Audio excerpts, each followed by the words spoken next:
Teka pa dito na.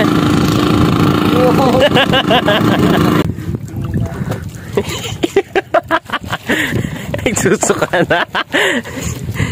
Ako nga pala si Pachi, estudyante sa umaga, food panda sa gabi. Ngayong araw nga ay grad, waiting na lang kami. At natapos na din naman namin isubmit yung mga kailangan sa school. Mga requirements ba? At dahil nga wala naman na kaming pasok, ay inaya ko sila manghuli ng pusit. Ngayong buwan kasi ang seasonal ng pusit sa amin. Bali, isa lang talaga inaya ko sa kanila pero ang daming sumama. 5 na nga kami magkakasama nito, buti nila malaki yung bangka namin. Usually kasi kapag naglalaot kami ng pusit dati, ang sinasama lang ni Papa sa bangka pag nanguhuli ng pusit 2 o 3. So ayun na nga ay nag-aambaga na kami dito. Siyempre hindi mawawala yung pagkain kasi magugutumin ako. Pagka kasi nanguhuli kami ng pusit, alis kami ng alas 3 ng hapon. Tanguwi na namin no, na yung madaling araw na. Hindi ko nga nasabi sa kanila na ganong oras pala kami uuwi. Yun na nga yun, dito na kami sa Fishport. Inaantay na lang namin dito na dumating yung bangka namin. Mga 20 minutes din kami nagantay dito sa Fishport ng Mercedes. Kasi naman talaga malayo yung bahay namin dito sa Fishport ng Mercedes. Kaya medyo matagal-tagal kami nagantay. So yun na nga ay dumating na yung bangka ni Papa. After na nga nun ay sumakay na kami. Yung mga kasama ko nga dito excited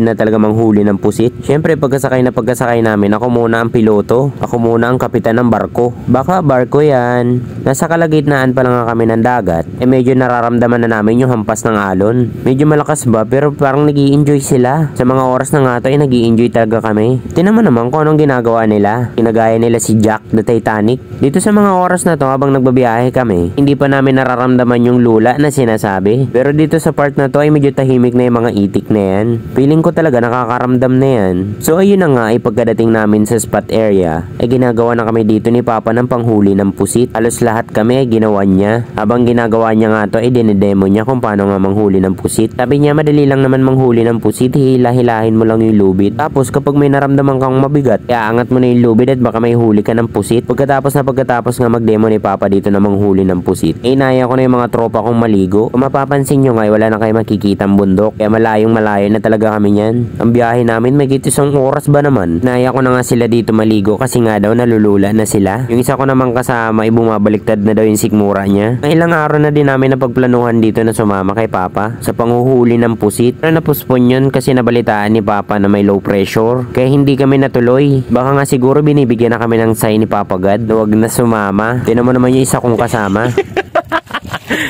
Nagsusuka na.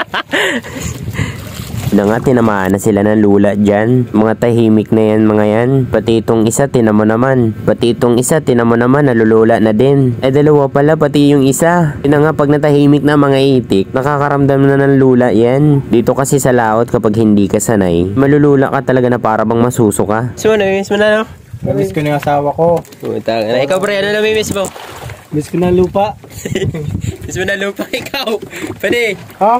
Ano namimiss mo? Mag-ina ako pa di. Baka pagbalik ko naglalakaw na ito.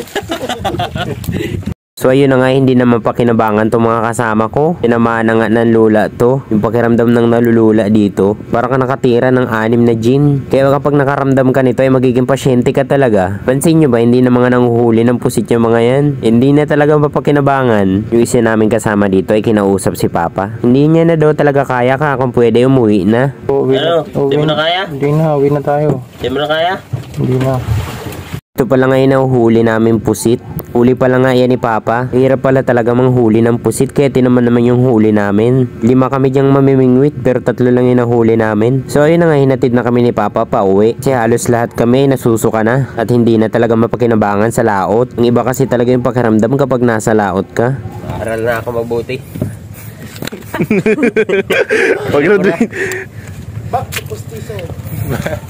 Grabe yung pagsisisi namin dito na sumama kami. Bigyan na nga kami ng sign pero pinilit pa namin sumama. Kakadala talaga sumama sa laot. Yung isa namin kasama dito, lahat ng sakit naramdaman na. Makauwi lang. So ayun na nga, pagkadating namin sa lupa, ay kumain kami ng lugaw para mabuhayan kami. Sa laot kasi parang binabawian kami ng buhay. Bali 4 na oras pa lang ang tinagal namin dun sa gitna ng dagat. Pero parang feeling ko mamamatay na kaming lahat. Hanggang dito na lang muna. Salamat!